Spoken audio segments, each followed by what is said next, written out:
Listen up, bro. First down.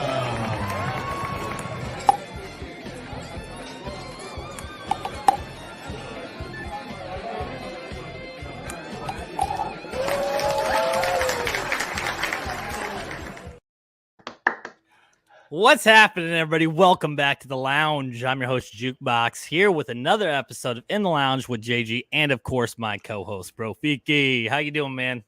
It's the best day ever, man. I'm ready.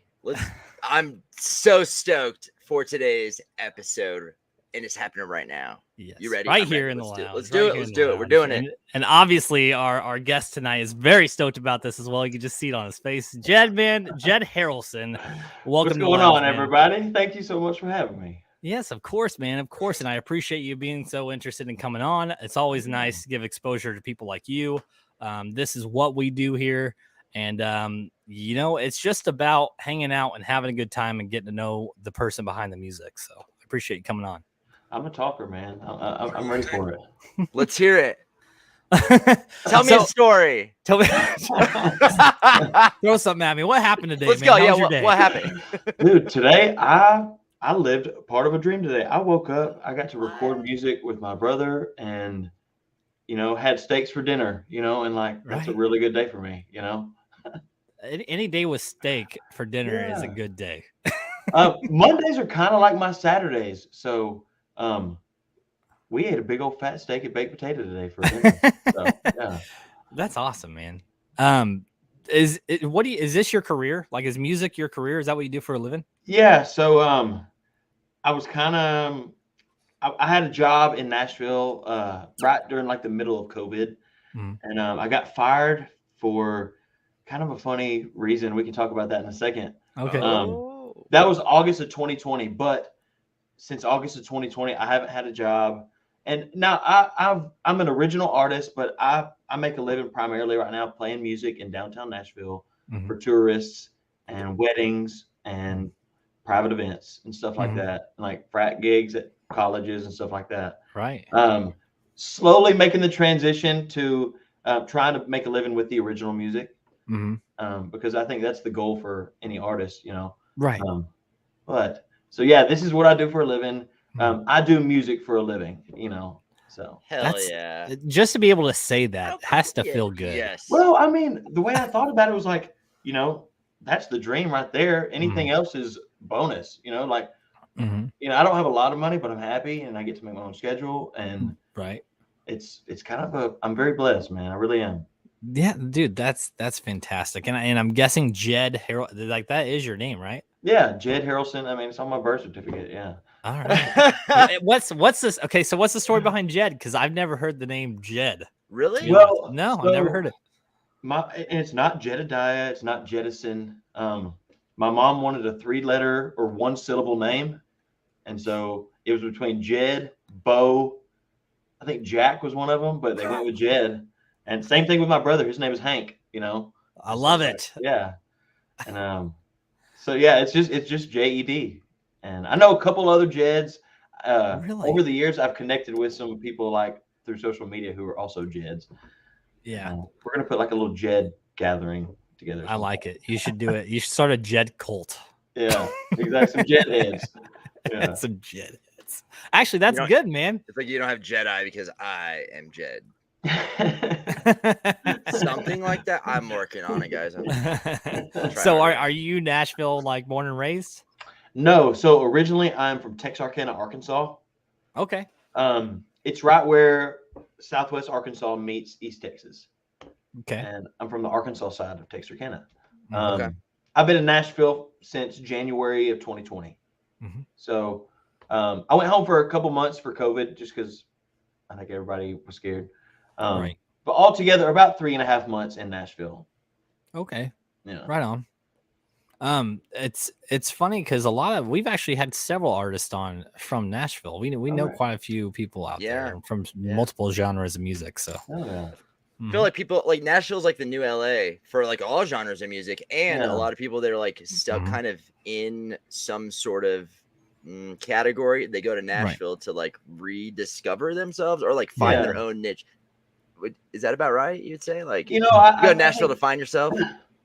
I think everybody, like, to an outside point of view, Yeah. there's a lot of country music in Nashville, obviously. Yeah. But What? I think even even since I've been here, I've seen, the push for anything that's not country music go up. And there's a lot of really good music that you just probably aren't hearing coming out of Nashville right now. Okay. For me, Nashville, it has the business infrastructure, I guess. Of course, you can make a living playing music, but you've got a lot of publishing here and a lot of label groups here, and stuff like that, songwriting. A lot of that and networking all together is a lot of it is in Nashville. And I would say you mentioned networking, and just since I've reached out to you, I've kind of followed your Spotify, and your numbers are just climbing, man. It's a very steady climb. Well, so I tell you, since I've started releasing music in the middle of 2020, it's constantly gone up. Not by a lot, but I get probably 2, maybe 3 new followers on Spotify a day. Until recently, probably the video you may have seen.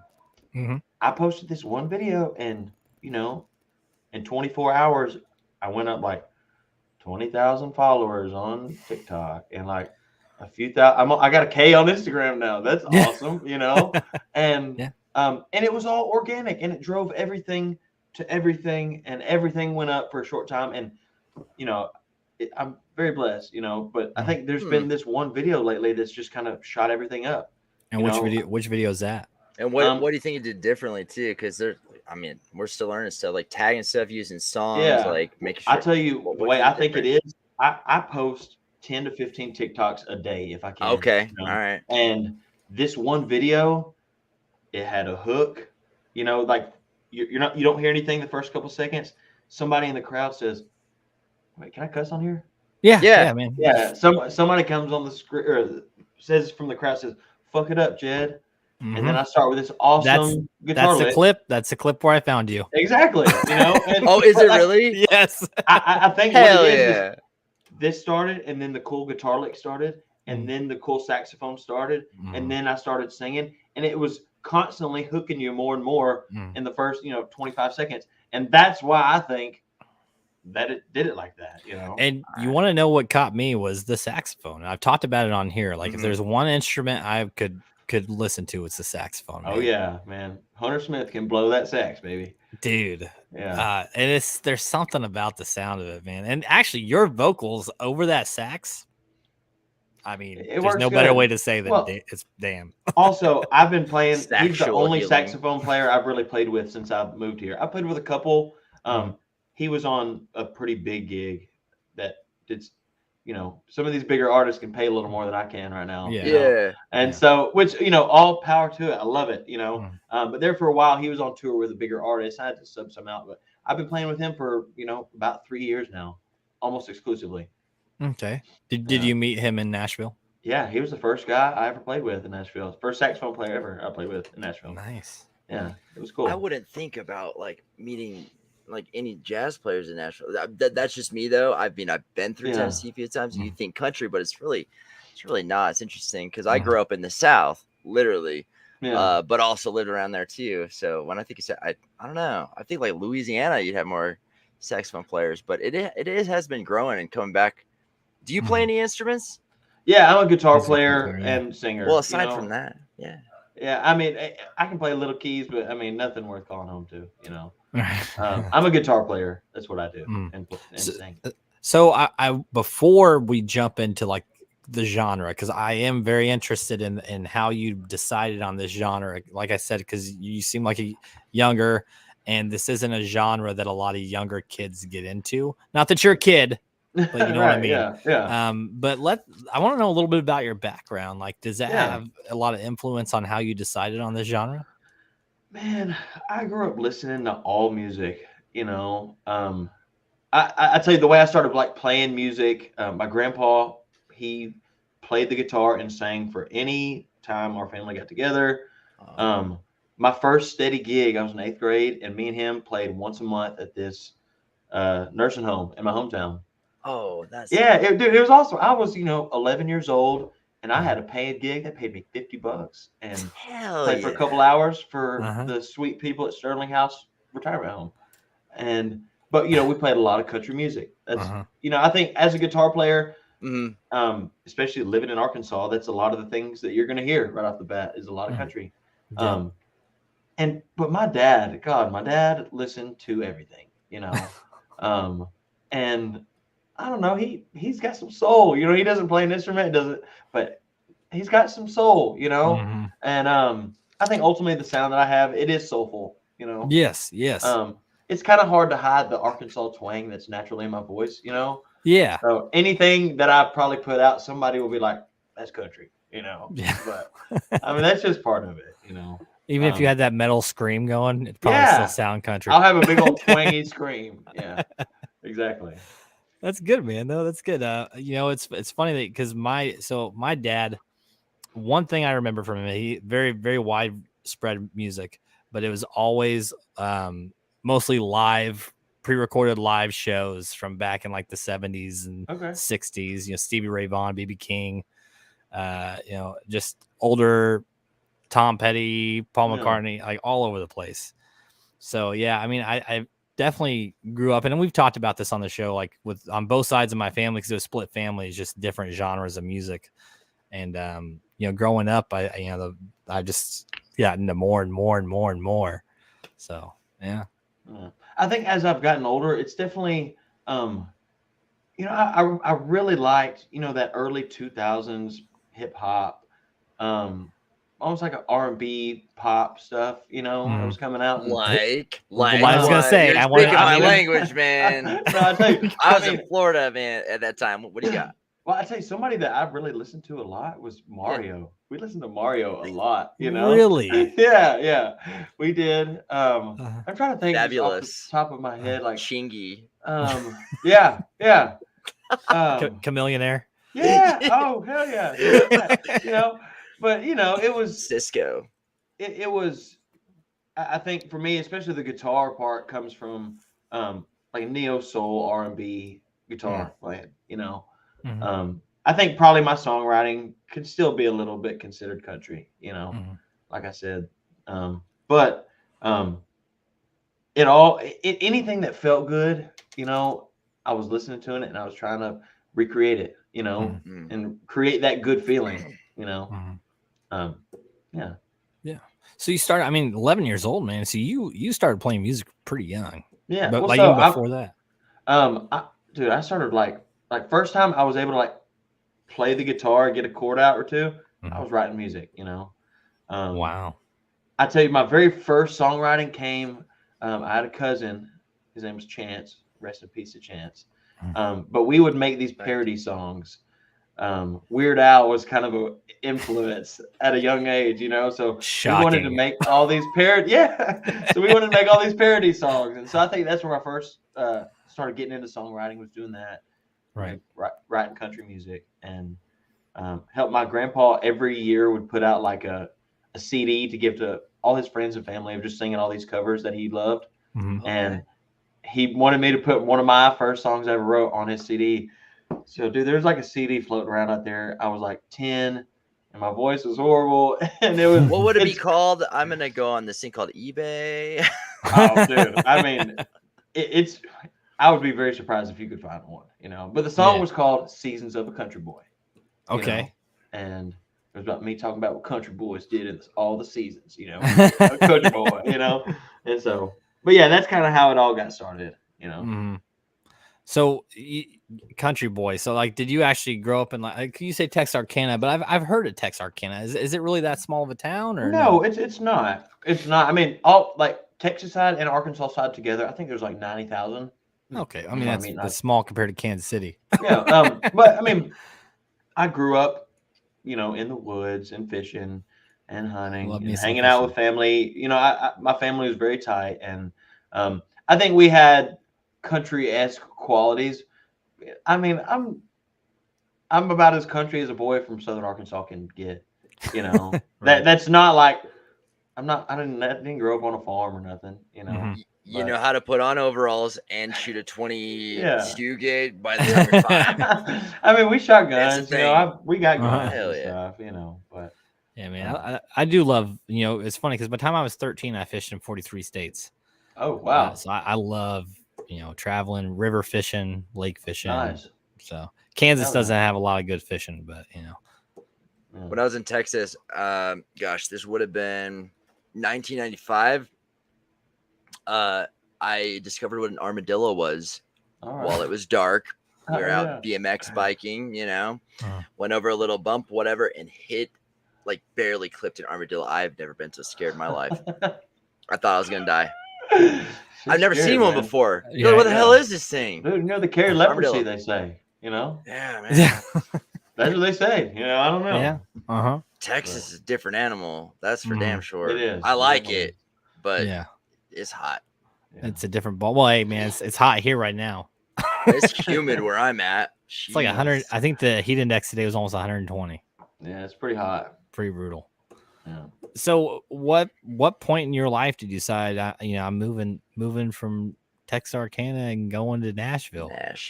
Well, dude, what was always funny, growing up, everybody was like, "Oh, when are you moving to Nashville? When are you going to Nashville?" And I was like, fuck off. That's not what I was worried about at the moment. Okay. I went to school in Fayetteville, Arkansas. Okay. Undergrad. And that's kind of where I got my band together and started really doing some hard gigging and putting some money in my pocket. Meeting a lot of folks around there, and I almost dropped out of school because I was like, fuck this, I'm gonna be a rock star. I don't need school, But I mean, I was in my junior year and I had already gotten most of it done, and so I finished it. Good for you. Straight right when I finished, dude, I got lucky, man. I graduated December of 19. Moved to Nashville right before COVID. Yeah, right. Dude, and I graduated a semester early because I had this bullshit easy degree. No, it was right on time, man. Oh, dude. Man, look at you. This is what I'm supposed to be doing, man. Yes, it is. I moved straight here. I was supposed to move here with my band at the time, and we were all on board, kind of. And then I was the only one who actually moved, and so I had to get a whole new band together and start from scratch. But it was so worth it because I would not have met the guys that I've met now. What was that process like getting to Nashville, and getting settled? Because I'm guessing you didn't know anybody there, right? Yeah, so I didn't know a soul there. I had one kind of connection. There was a guy who was from Arkansas who did some really, I guess, some big stuff on The Voice, maybe. Right. Who a guy I knew who was a venue owner in Arkansas put me in contact with him. And like my first day I moved to Nashville, I went and met with him, and like he introduced me to some people, but never really went anywhere. But I tell you what got me kind of meeting these guys was in the middle of COVID. There was not a whole lot of jams or shows going on. Yeah. So I got on this Facebook group. It's called YEP. It's called Young Entertainment Professionals of Nashville. Oh, I'm going to join that right now. Seriously, there's like 50,000 people in this group.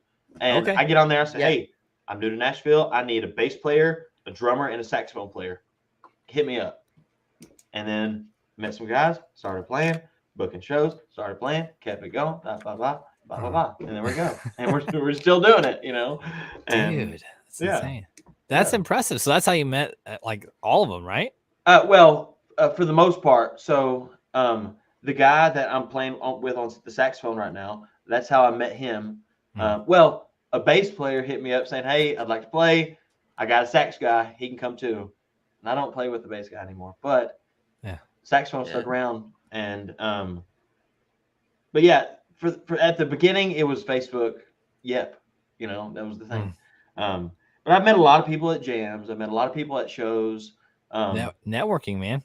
Yeah, dude. It seems like everybody that I played with knows somebody who I played with or has played with somebody I know. Like Nashville's not that big. It's really not. And the musician circle, there's not a whole lot of circles, but like it just seems like it's everybody's playing with everybody all the time, And so I got a little sidetracked there, but no, you're good. No, you're right. You're right on track, man. You're tracking. That's what we say in the South, in the military too. You tracking? You tracking? It's a thing. I don't know. Okay. I've been using that analogy a lot lately with tracks. You tracking? Seriously though, I was talking about this. So this is a great example of like when you moved, right? Like, are the guys that you were originally supposed to be in a band with still playing music though? No, not one of them. Oh, whoops. Interesting. Yeah. that is. It's Look at funny. you. It's kind of like, hey, how bad do you want this? Are you willing to sacrifice everything? It's that whole like, Yeah. your Well, and new life's gonna cost your old one. it's funny you say that. It's like, I don't necessarily think it's about who is the best or who is the most talented. It is about who's wanting it more, and some people just don't want it that bad, but like, I want it bad. I want it bad. And you finished school, so you deserved it. You're like, Yeah, I dude. finished the damn thing, man. No shit. That's fantastic, man. And the drive is what matters. And you know what I told somebody? It's funny because I told somebody at work, and I'm a manager where I work, and he was saying, how did you move up? And I said, because I acted like I was already there. Yeah. And I mean, it's true. I mean, if you want success, you have to act like you already have it. Yeah. And even with this podcasting, I've been doing this for 3 years now. And the people that I've met, like I literally have connections from here. We've got connections in Greece now. I mean, I've talked to people in the UK, South Africa. I'm talking to somebody because I'm building a network, man. I'm talking to somebody in South Africa that reached out to me. Hey, I want to be on your channel. Like that's it's cool. That's wild. That feeling of, hey, reaching out and wanting to connect and get the help. It's like, if you're willing to put in the effort, I will help you. Yeah. So what's interesting on that? So in the military, when you're a sergeant promotable, I don't know if you guys know much about it, but like you have to be as an acting sergeant before they promote you. So it's the same concept with what you just said. It literally in the military, they teach you that like you have to act like a sergeant before you earn the respect to do so. Yeah. Same thing with like Sergeant Creed, things like that. But really, like if you want to be,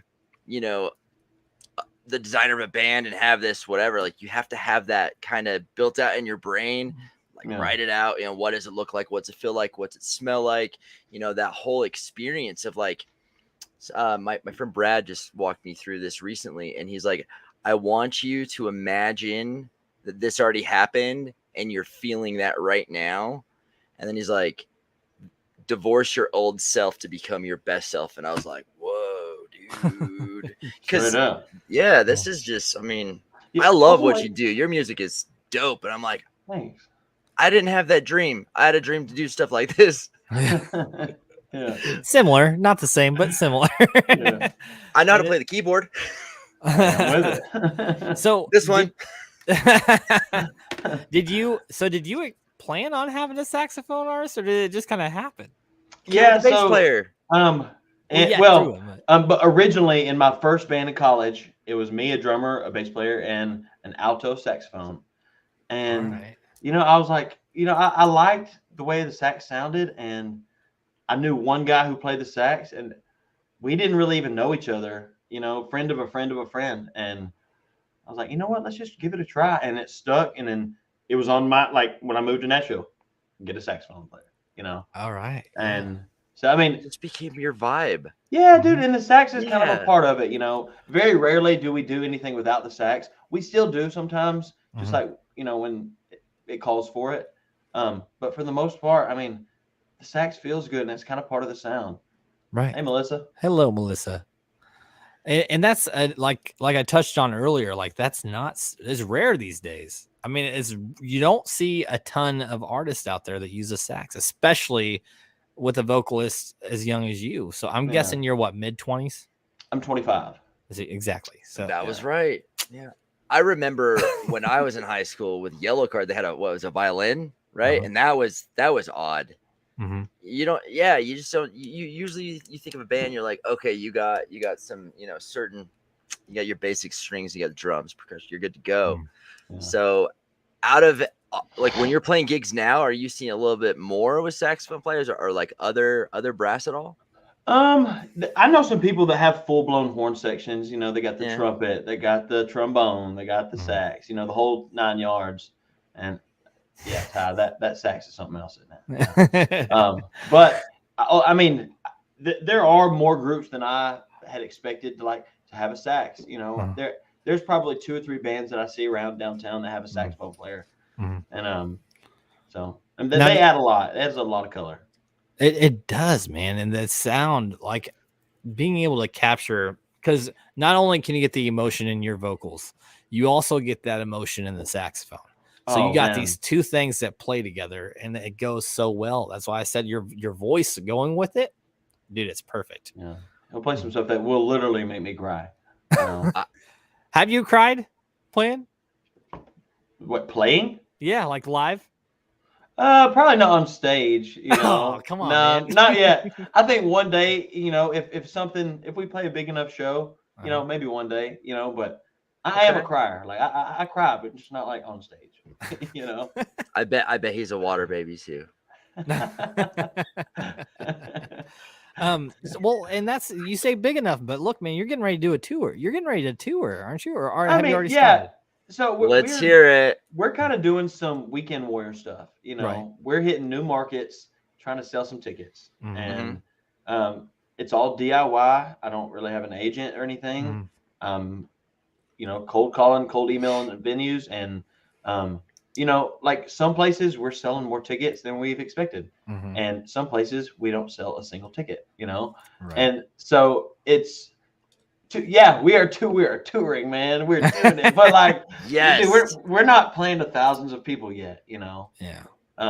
Not to say we're not on our way, you know. Yeah. No, you're on the right track, man. Yeah. I mean, dude, we played in Columbus, Ohio 2 weeks ago, right? Yeah. I've never even stepped foot in Ohio, and so I was hoping to sell probably 10 or 15 tickets, and we sold 44 tickets, and that was like double what I expected, and it was a win, and. You know, I still lost a little bit of money, but it was more than I expected. You know, that's part. You're investing in yourself. Yeah. And the experience, man. Exactly. I love that for you. You know, I lost a little money, but we made 25 new fans who are going to come see us next time. You know, right, man, that's great. And a lot of it, that TikTok video helped a lot with it too. You know? And it will continue to do so. You keep pushing that content out there, man. We're chunking it out there. Something's going to stick. Have you thought about going live on TikTok and doing music? Yeah, I do live on TikTok probably once a week. I say I'm going to do it once a night, but realistically, I do about once a week for about an hour and a half. I play my music. Some people ask for the original songs, which is cool. But if nobody's really talking, I'll just play some covers and stuff. But yeah, I've dabbled in it. You know, nothing too crazy. But so I want to go back though, like growing up. The transition into middle school and high school, because I've got a lot of friends your age to you, so it's like with the musical influences that changed, did you have friends that like they wanted to be in a band early, or like you choir, or I don't know, like in my high school you could play the bagpipes, which is really neat. I never thought I'd want to do that. I just wanted to wear a kilt. Like who were the people that you kind of look to, or like local people outside of just like your family that were like, oh man, that's really neat, or you know, just like a friend, or like, so for instance, like, you know, you might have some close friends, right, that do things, but if there was one that could just be like, that was the one that was just this oddity that sticks out in my mind, was this experience, what is that for you? In high school, all through school. It could be all through school. Yeah, elementary through high school. Yeah. There was one guy that, you know, when we found out we both played guitar, we really kind of got together and we did a lot of writing, a lot of playing together. And he was kind of in one of my very first bands, you know, before the saxophone even came to fruition. Okay. His name is John Kirkendall. And okay. Yeah, he plays some still, nothing like he used to, but he was a shredding guitar player, and like I think we related a lot, you know. He was better at me on the guitar, but I think with writing I had a little more experience, and so we did a lot of collaborating together when we were young through school. And and even did some like small like just DIY recording at my house and stuff. There's still probably some stuff out there on SoundCloud that you can hear. SoundCloud. Challenge accepted. Yeah. SoundCloud is. I love SoundCloud. Oh man, and it's been around. SoundCloud's been around for a long time. And I think it's making a comeback right now, is what I'm hearing. You know. Yeah. A lot of people. I hope so. I mean, a lot of artists use SoundCloud to get most of their content out. Yeah. Well, because it isn't like Spotify and stuff. You have to pay to get your content out there. Also, the music quality. Yeah. Like, or the sound, like acoustic, like literally, like you can go louder on your phone listening to SoundCloud than you can on Spotify by default. You don't have to change any settings. Yeah, Spotify caps it at a certain thing. I know. Mm-hmm. Now, do you think that Spotify is as good as far as the analytics side of it goes? Like seeing your content on there and the views on there, is it pretty accurate for you? I would say it's accurate up until like the location on Spotify. I don't think super accurate because for the last 4 years, my phone thinks I'm in Atlanta, Georgia, and it thinks Hank's phone is in Dallas, Texas. And so like, really? So it says my biggest following is in Dallas, Texas. Okay, that can be accurate though. Yeah. Well, even though you're not there, I can sell more tickets in Little Rock, Arkansas, than I can sell in Dallas, Texas. But Little Rock's not even on one of my top cities, and I think it's probably just being from Arkansas, you know. But that's interesting. But like in Atlanta is my second top city, and I want to say we sold 11 tickets in Atlanta when we played. Right. You know, I have a hunch with that. Yeah. Okay. One of two ways. So when you log into Spotify for artists, which you know, because we do that with podcasts, but my buddies that are in bands and stuff, they've actually showed me because I was curious about the analytics.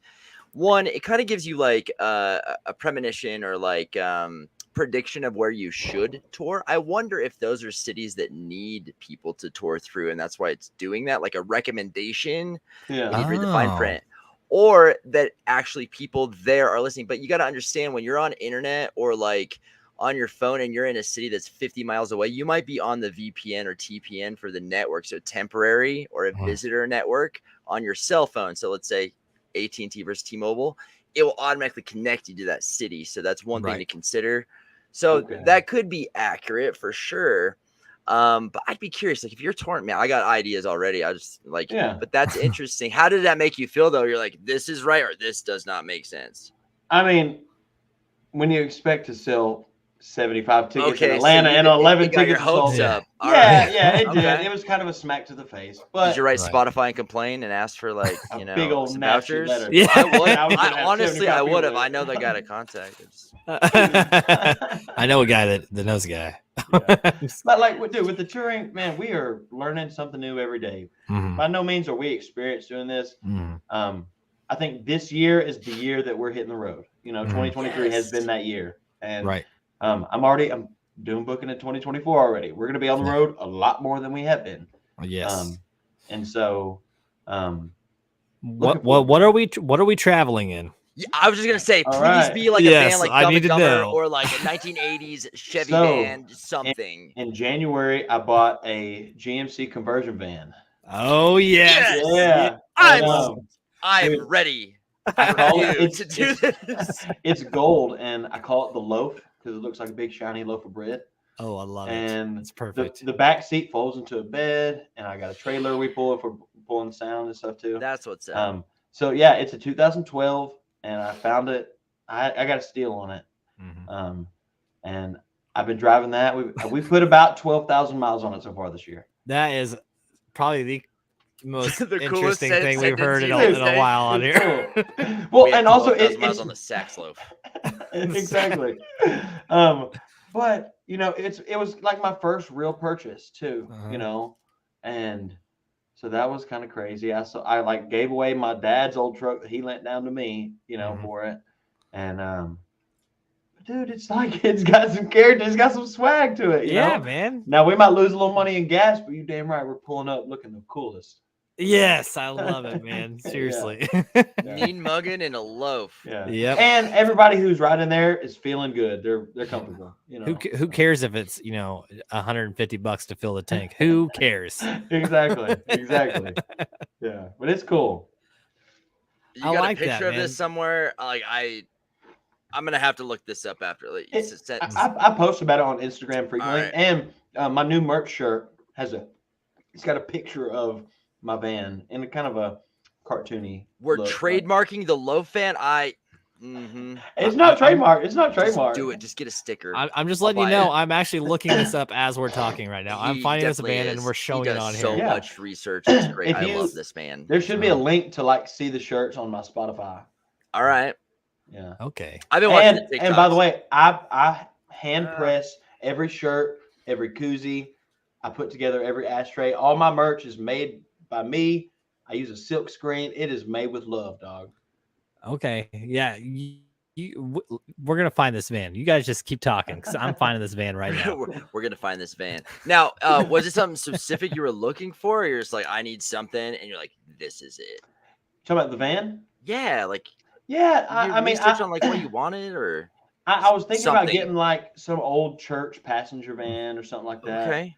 And I was looking at vans kind of like that, and this one popped up for an all right price, but really low miles. And I was like, okay, damn, this looks good, and went and test drove it. And, when I first test drove it, I got on the interstate and it's shaking real bad. Like, so I told the dude, I was like, man, it's shaking. This thing sucks. And he calls me 2 days later, said, hey, man, we got it fixed. There it is. That's cool. There it is. Look at that Gosh, thing. that does Beautiful. take me back. Yeah. I like it. Dude, It's nice. Dude, we drove it back So to did he redo the Arkansas suspension for you, or what? I think it was something with the rotors. Okay, yeah. Warped rotors will do that too, yeah. Yeah, and so we got it fixed 2 days later. I test drove it, and it was perfect. Bought it right there. You're like, the universe is like, you're supposed to have this. We'll just fix it. Yeah, exactly. Exactly. I like it, man. That's nice. Manifesting gold. Yeah, especially like this. Definitely that just like says I'm a hustler right there. Well,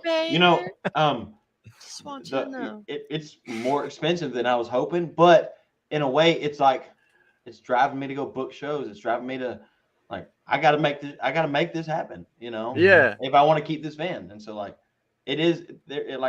There's motive there. It motivates me too. Good, man. So when you're touring or you're going on these trips, you said it's pretty comfortable. So like, is it pretty like you got all the seats down and got enough room to just kind of hang out? Yeah. Well, so like it fits. Does this have the captain chairs? Like a recliner chairs? Yeah. What's the thing? So it fits 7 comfortably. Okay. Yeah. So it's got the 2 captain chairs in the back seat couch that folds down. We've put 9 people in it. We took 9 people down to Florence, Alabama for a show. And what was that drive like? So my brother was the smallest of us. And so in the middle of all the chairs, he sat on top of my guitar amp right in the back. And we crammed it in there, it was cool. Yeah. I still remember when I was a little kid sitting in the back of those station wagons with the reverse bench seat. Yeah. You know what I'm talking about? Yeah. Dude, just that's what that van reminds me of. Because I remember my aunt had a van just like that GMC, and it definitely brings back memories. Because I used to think it was the coolest thing. It had like this it was all carpeted and stuff inside. Yeah. Oh, do you have curtains in it?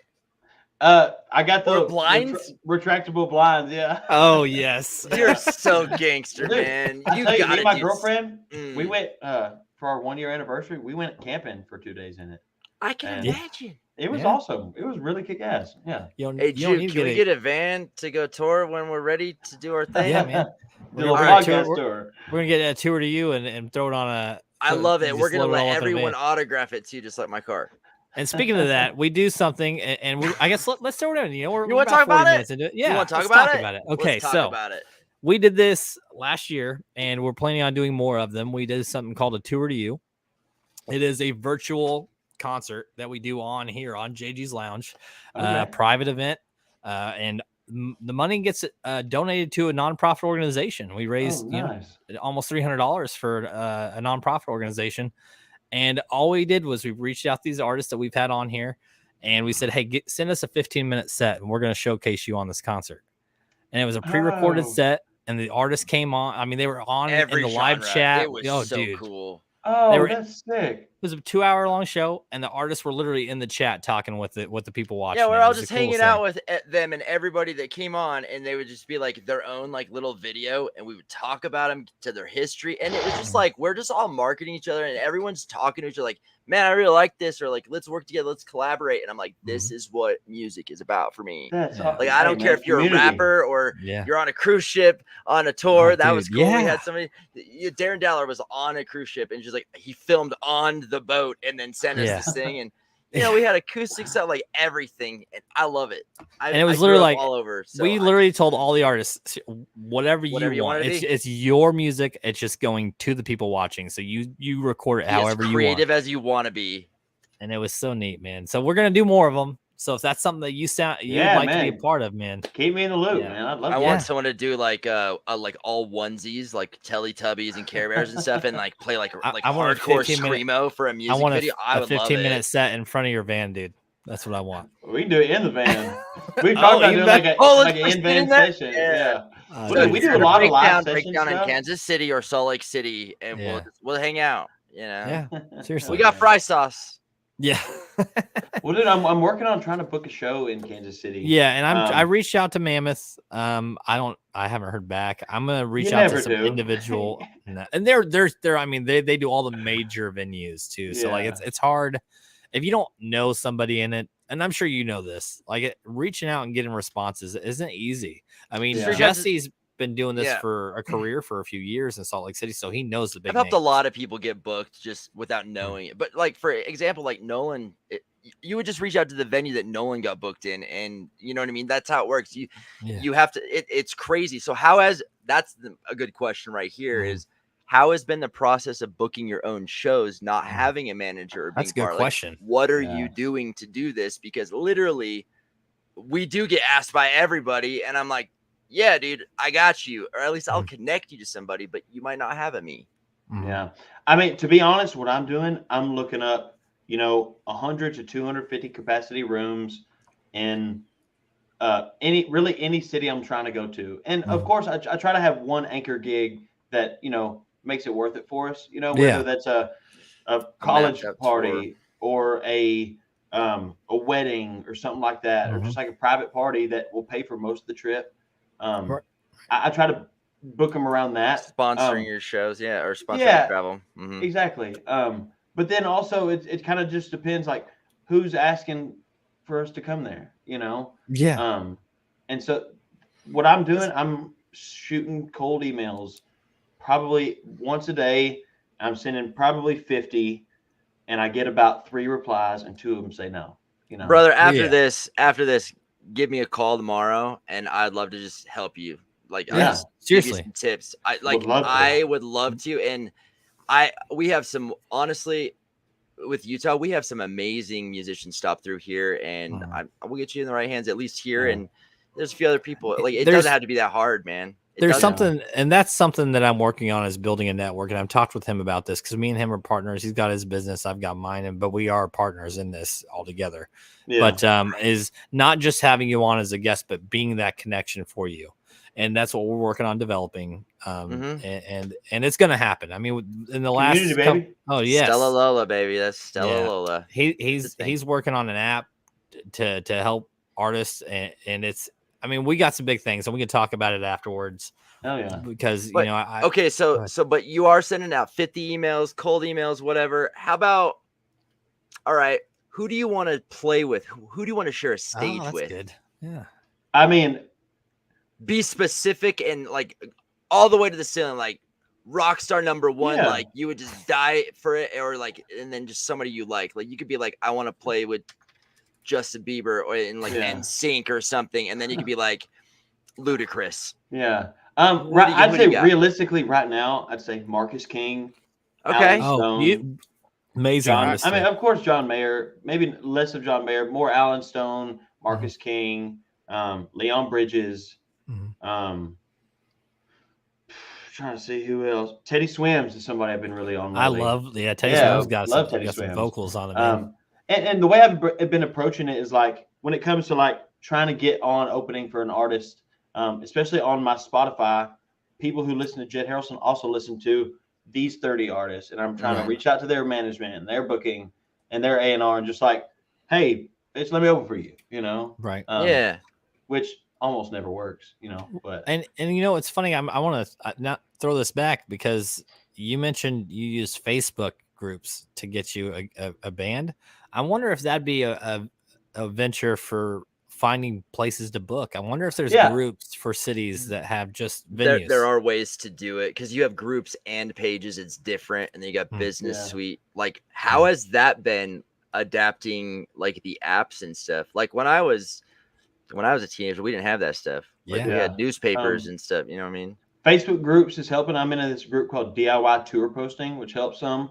And it's, especially when finding locals to share a bill with, TikTok, dude, that's how I find every single like local act to share a bill with in any city. TikTok, yeah. How though? You know? Like look it up hashtags or something? Well, so like in Columbus, I said Columbus, Ohio live music or Columbus, Ohio music artists. And then shuffle until I find somebody that I think would be kind of a good fit. And you just hit them up and like, yo, let's hey, share space. I'm coming through town on this date. Would you be down to share the bill? You know, I like your sound. I think we would work well together. I'm trying to hit this new market. Would you be down to share the bill? We definitely have some connections all over the US that we've had on here that can and this just helps me even more, you know, like you said, like building a community, you know. This is like sponsoring somebody just with like intellectual knowledge, like in relationships. That's what I mean. Like, it's not a monetary thing, but it's like, yo, where are you going next? And I'm like, hey, because we have friends that have Airbnbs and stuff in different states. You know what I mean? Like how hard, like sponsor this, you know, like let them stay somewhere for a little bit. Hell, I'd get behind that. Like that's the type of stuff that I'm all about. Yeah. Because of the van. I mean, I like you. I like your music, but your van though. I just want to take a picture of your van. No shit. That adds a lot. That has to be my joke from now on. I just want to Seriously. take a picture of your van. I just want to see what you're driving. I want a picture of That's me it. in front of your van, and I want to be in that picture. I tell you, people daily. I stop at a gas station. Someone's like, "Nice van." I'm like, because they don't make them like that anymore, man. They don't. Like, they don't, and they're hard to find. That's how you know people were rich. You're like, you can fit 7 people. You're like, we can fit 9. They're like looking at your total on the pump. You got money, don't you? You're like, it's not lifted either. These shocks are like really good. So, you know, it's the videos that I see on YouTube, right? The stuff that you got on there. Who do you have a friend or do you hire somebody that actually shoots that for you? Yeah. So I hire a friend. Okay. Everybody's got to get paid, you know, especially for creating the things that they're creating. So, but I mean, he was my first guy I ever really started shooting videos with in Nashville, and we're good friends. But you know, even good friends still got to get paid, you know. And so I hear this story so much. I love this. Yeah. I mean, so like, dude, I'm trying to keep it in house. I like working with the guy I like to work with, and he's got a great quality product. Now he's doing a lot of bigger stuff right now, and I haven't got to work with him in probably 3 or 4 weeks, you know, because we do a lot of shooting, and we take care of the audio, so that makes it pretty easy too. Really, we just need somebody to take the video and make it look nice, and we take care of the audio. And so, now, when you say you take care of the audio, is there difficulties trying to overlay that audio with the video ever?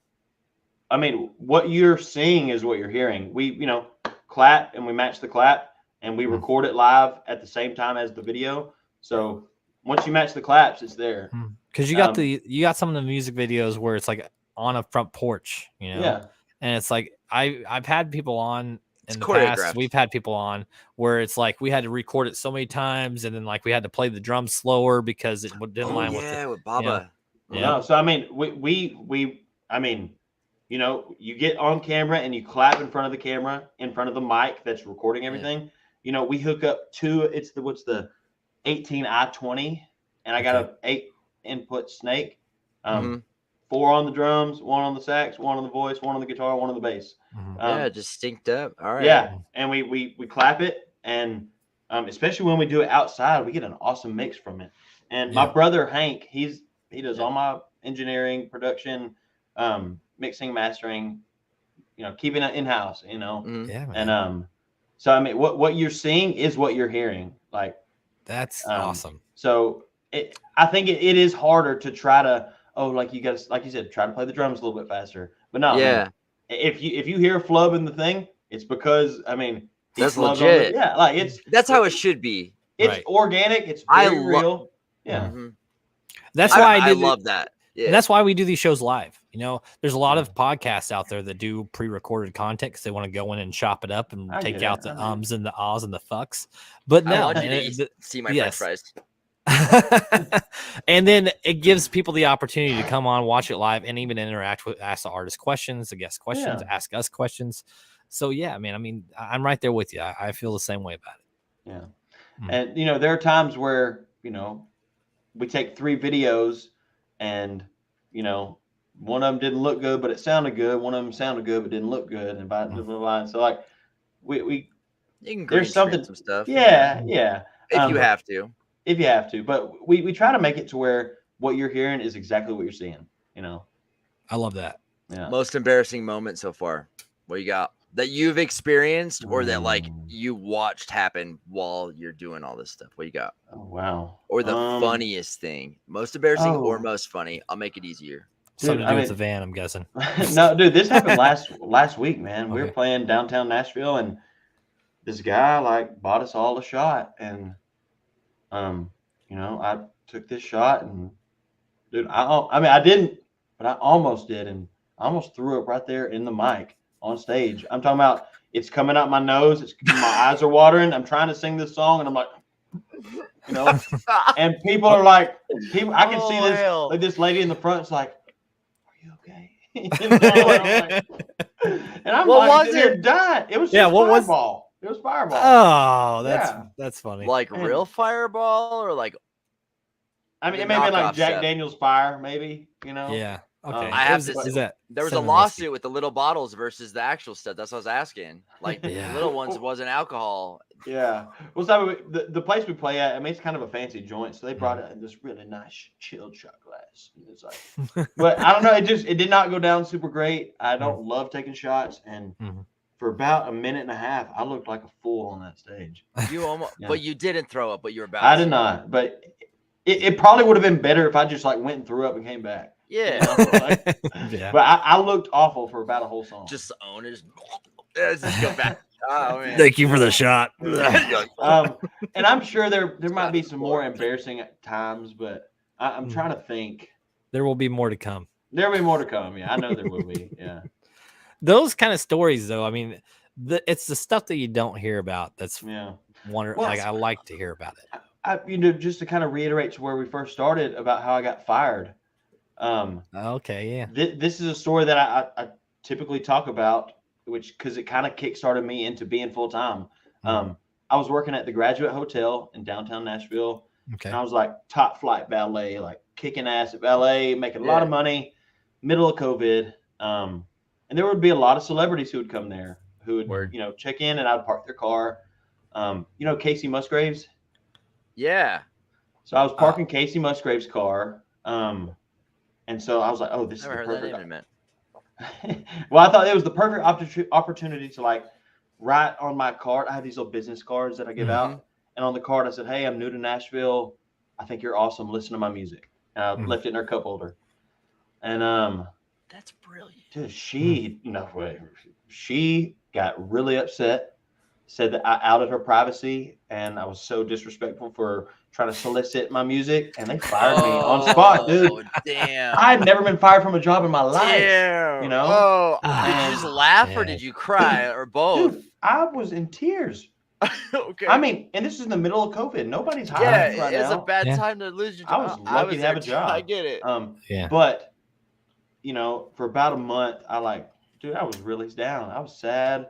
I didn't make music. Wasn't on social media. I was just, because I had never been fired from a job. And but while looking for another job, the guy who shoots my videos, his name is Luis. He is Neon Leaf Media, really good friend. He was like, "Dude, you moved to Nashville not to park cars, but to be a musician." And I was like, "Fuck, looking for a new job. You're right. I'm just gonna sink or swim. And Yeah. luckily at the time my rent was only like $500, That's so unheard of but, now. What century are you living in? well, now I had 2 roommates and we had a $1,500 house. Okay. And, we were way gotta outside of just Nashville, rent. like probably 20 minutes from town, man. Mhm. But so it was kind of a sink or swim moment, and met the right person at the right time who gave me a gig, and I mean the rest was. I mean that's the last time I had a job, but dude, it's a story that I think it's a funny story because it did kickstart me into being full-time music. All right. Okay. That right there though, you did a thing. That first gig, that guy that gave you that. Can you talk about that for a minute? Because that's something I've been hearing a lot in the music, and I literally got to see that a couple times where one person took a chance on somebody out of just whatever they had a feeling, and that's what it was. What was that? Like, can you talk about that? It's funny because I'm still connected with him. His name is Jesse. That's great. Savio. Yeah. Seriously. My man Jesse, they do these things in Nashville called rider rounds, where 4 people will sit on a stage and trade songs for an hour, or original songs. I like that. And me and Jesse played a riders round together and connected, and stayed in contact in social media. And he texted me one day, says, "Hey, I'm supposed to be playing a gig at the Taco Bell Cantina downtown, and I can't anymore. Can you play it? They'll give you free Taco Bell, and they'll pay you $75." I was like, hell yeah. Yes, this is exactly what I need right now. I'm a 50% pay raise from when you were 11. Yeah, exactly. So I played a 3-hour set by myself at Taco Bell around lunchtime, I think, on like a Thursday. And the guy who books that show for Jesse was like, "Hey, man, they sent us a video of you, and we'd like you. Why don't you start playing here?" And then we got a new venue, and then you're going to play here, and then we're going to. And so it started my Bell. That's what. Thank you, Taco. Yes, thank you, Taco Bell. Hell yeah. Exactly, and they're not open late anymore, though. But the one downtown, they still booze. It's a cantina. Yeah, it's the Taco Bell cantina. There's a Burger King. There's a Burger King one here. Yeah. Oh, great. Whoa. Nice. Yeah. I'll try and get you booked there. All right. We have a Jack in the Box Taco Bell here now. Oh shit. That's interesting mix. It's purple. Uh-huh. You know what else adds to the country in you? You're drinking out of a mason jar. Well, my dishwasher is full right now. My dishwasher is full. Yeah, and that's what you would say. That's what you would say. You earned that mason jar, son. That's right. Own it. You're like, I ate them damn peaches in here. I done dug this water from the well, boy. This sitting out on the back porch for a little bit. Yeah, that southern down tea. I didn't even have no damn lemons for it, though. I don't know. My stepdad has the thickest Alabama accent ever. Like, I feel like it took me 10 years to understand him, and now I'm just like, yep. And now I understand King of the Hill. All right, so as we wrap this up, man, I kind of, I'm sorry, I'm trying to find the right wording. What has social media like done for you, both positive and negative? Because I feel like social media is such a flip-flop thing for a lot of people. And we've had artists on that started before social media, and some that have started, and social media is what made them social big. media. Yeah. So what's kind of your story of getting into social media, and what did you realize that you like more than the other? Yeah, I think, I think I was starting to get on Instagram a lot. Like that was my thing, was Instagram. Posting videos on Instagram, and even Vine at the time. You remember Vine? Oh my God, yes. Yeah, I never did it. I was posting Vines and stuff like that. But dude, TikTok kind of came out of nowhere, and I started noticing, big significant spurts in people who were paying attention to what I was doing. Which is great. I love that. But dude, I mean, it's obvious that, spending too much time on social media can really mess with your head. You get to comparing, there are times where I will lay down at night and just talk myself into a hole because of people I see doing things that I want to be doing on social media. And, there's that constant comparison of like, oh, they're doing this and I'm not. And so I think that's something that's negative with social media. You got to find the balance, man, because you should, I think the way I try to do it is post, comment, like react to people, and then put it away, Right. But I find myself, closing. That's actually the what app, you're just supposed to opening it do. again. You get Yes. rewarded on TikTok for doing that. Actually, Yeah, it's yeah. stupid. And so, I mean, there's pros and cons. You got to find a balance. And not that I've found that balance yet, because I haven't. Right. But we are growing consistently. Yeah. And social media has probably a big thing to do with that. Yeah. And we're playing 200 shows a year. So we're playing out live. Like, we're not neglecting the live shows, And that's fantastic though, man. And you're doing the work. Like, it's not like you got somebody else doing the work for you. Like, you're hustling to get your name out there. That means something. Seriously. So it's balance, There's no one way that's going to work. Speaking of reacting to people, have you had any comments in any of your videos that were just absolutely absurd or just hilarious? Yeah, there's people who are always going to try to find some hate, Yeah, well, that's anywhere. Yeah. I think people try to comment on the way I look, I mean, I've somebody said I look like Bobby Hill from King of the Hill. Ooh, that's good. I was gonna say you're like a cousin of Jason Bateman. That's me. I think the funniest one I saw that says, "You look like the Jersey Shore all fucked Carrot Top." That's what you look like. I'd be like, hell yes, I do. Do you want my autograph? 20 I feel like I want to put that on a shirt or something. Yeah. Yes, do it. And I mean, there are some comments on there. So people are mean too. People are gonna find a reason to try to knock you down. And make a shirt that says "I'm famous. Ask for my autograph." You want to see my work? I don't know. You want to see my van? Van, I'll send you a dirty van pic for $5. Go off-roading. Do some cameo shout outs in your van. I do have to tell. I mean, Cameo has been crazy. I don't pay to get people on my show. Like I feel like, I just want to talk to people. But there's Cameo does a lot of these things where like you can, hey man, I'll pay you to come on, or I'll pay you to give me a shout out, or birthdays, happy birthdays, stuff like that. Have you ever thought about doing like cameos or anything like that? I mean, nobody's asking me to do that. If somebody wanted to, you'll be there. Like, hey, yeah, I would. But I mean, dude, stuff like this, dude, I'm a talking person. I like to meet people and connect, and you ain't never gonna have to pay me to do some shit like this. Yeah. I love doing this kind of stuff. Yeah, good. But now, if somebody I don't know is wanting me to send a big, long, detailed video for their grandma's birthday, I mean, $15 ain't gonna be that hard to ask. That's right. Yeah. I agree. Yeah. Okay, I get what you're saying.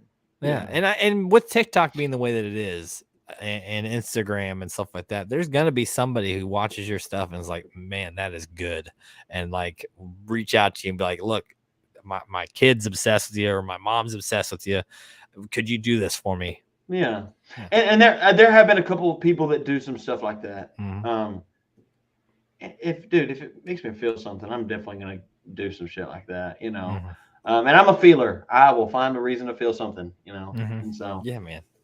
Really, if somebody asks me to do something, I'm probably gonna do it. Right. Where's the best place for people to reach out to you at? I mean, hit me up on Instagram, hit me up on Facebook. I mean, dude, I'm pretty active on most everything. Yeah. Email, Facebook, Instagram. I mean, the whole 9 yards, You got back to me like the same night. Like literally, I reached out to you the night that I saw your stuff. And that night you're like, yeah.